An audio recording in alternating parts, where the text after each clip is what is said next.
Onare. Et pour nous rappeler encore plus la finale du K1 Grand Prix. Le face-à-face entre les deux hommes.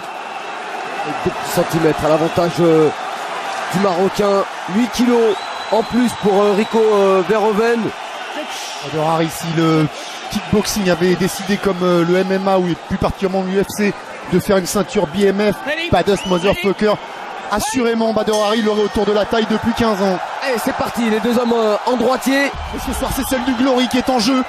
Et elle est la propriété de Rico Verhoeven jusqu'à maintenant. Et la première attaque avec les poings de Rico Verhoeven, qui va essayer d'emballer et qui touche déjà avec une première droite. Le spécialiste était d'accord pour dire que les débuts du combat seraient à l'avantage de Badr Hari. Mais où en est Badr Hari?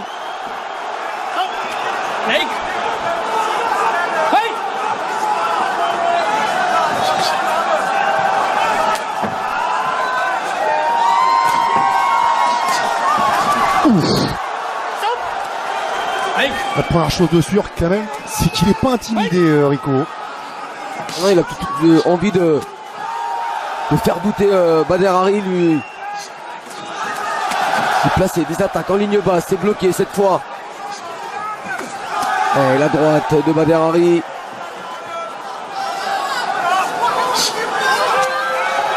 Le dernier combat de Badr Hari remonte au 3 mars 2018, victoire sur SD Guergues.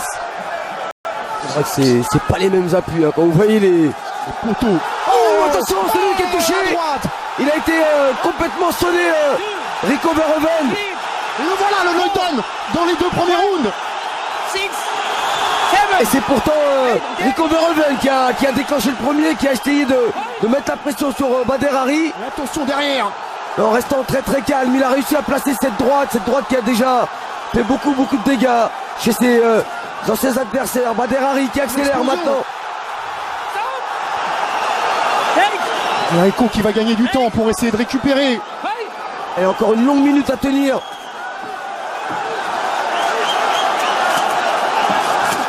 Oh, encore la droite.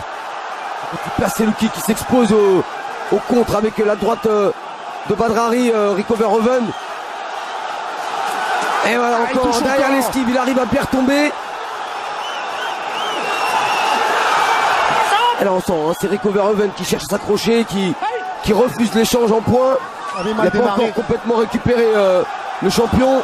Ça avait mal démarré déjà dans leur première rencontre où Badr Hari avait l'avantage dans les premiers échanges, mais peut-être pas à ce point-là.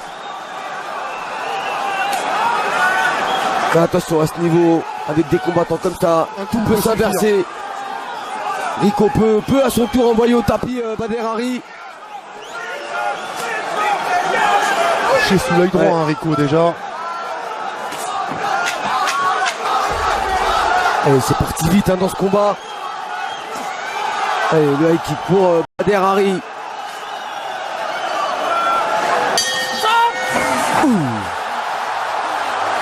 Quelle première reprise déjà.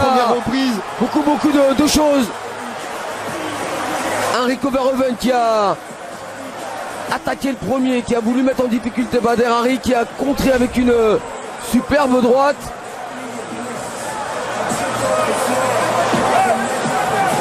Voilà, elle arrive juste au niveau du menton, cette très courte droite de Badr Hari, même presque à la gorge. Et heureusement que ça a manqué de précision, parce que si c'était vissé à la pointe du menton, ça aurait été un chaos net. Et déjà Badr Hari réussit ce que beaucoup ne parviennent même pas à imaginer, envoyer Rico Verhoeven au tapis.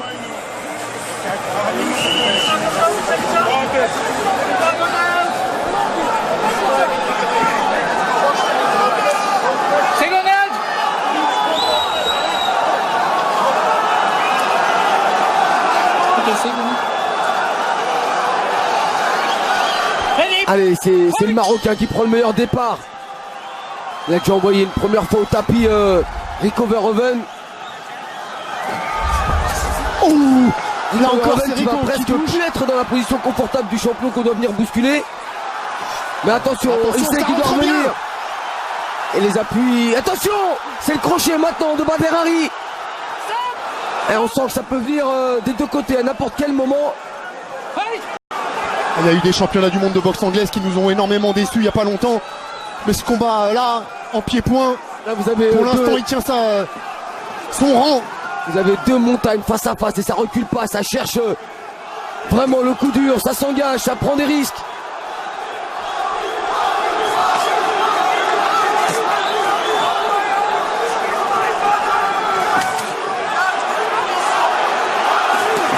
Et on place un petit coup de pied au niveau des appuis pour se rapprocher. Mais ce que veulent vraiment l'un ou l'autre, c'est faire parler le power punch. Là en travaillant plutôt à l'intérieur, c'est Rico Verhoeven, l'autre en prenant l'extérieur avec ses larges crochets, c'est Bader Hari. Il passe en garde de gauche et maintenant Bader Hari place le retourné. Il avait pu lui placer comme il l'avait placé à Stéphane Leko. Enfin c'est pas le même gabarit, Leko qui était un des plus petits poids lourds à l'époque. Et Rico Verhoeven qui est l'un des plus puissants actuellement. Il a les points ce soir Bader Hari pour faire mal à Rico Verhoeven, il a peut-être un petit peu moins les jambes. Ouh, attention à ce coup qui arrive juste derrière le coude. Rico est en train de démolir la jambe gauche de Bader.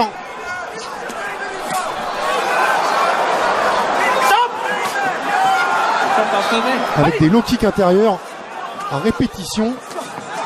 Attention parce que si vous dites que Bader mise tout sur l'anglaise, s'il n'a pas les appuis derrière, on le voit bien là, c'est ça pute la même chose. C'est souvent quand il est attaqué au niveau des appuis qu'il est en difficulté Bader Hari. Il n'a pas le réflexe de bloquer. Ça aussi ça peut être judiciable. Par rapport à son manque de ring, manque de combat. Il n'a pas automatiquement cet automatisme de bloquer les coups, de remiser.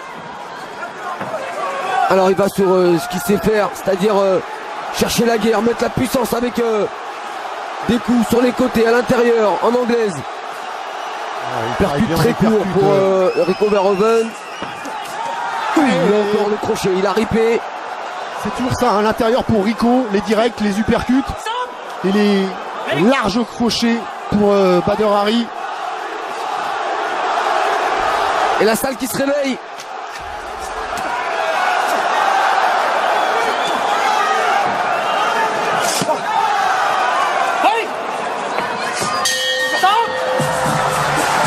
Ça n'a pas baissé de niveau, en tout cas le rythme est toujours le même.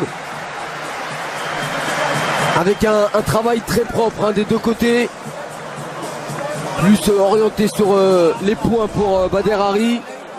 La question maintenant qu'on se pose, Kamel, c'est est-ce qu'on a passé le money time pour Bader Hari? Est-ce que les meilleurs rounds pour lui sont pas les deux qui viennent de passer? Là c'est parti très vite. Et là on voit cette attaque de début de seconde reprise. On a vu quand même un Rico reconstruire dans cette deuxième reprise. Ouais, reconstruire sauf sur ce crochet gauche qui a été aussi bien amené par le Marocain. Bien sûr, dans certaines réactions, Bader Hari nous a fait trembler, mais dans la linéarité ça a été plus disputé dans la deuxième reprise avec chacun leur moment, alors que dans le premier round on a eu un Bader Hari qui a dominé grâce à ce voyage au tapis. Mais là c'est vrai que le combat commence à devenir dur pour celui qui s'est le plus éloigné des rings, enfin le plus longtemps. Il s'en est éloigné, il est allé au Maroc chez lui. Il a beaucoup couru dans les montagnes de l'Atlas pour préparer ce combat.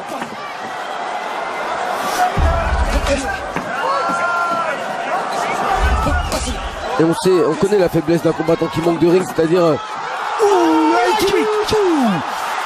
et le deuxième voyage au tapis. On vous rappelle qu'il ne peut aller que 4 fois au tapis en 5 rounds. Faute de quoi l'arbitre sera obligé d'arrêter le combat.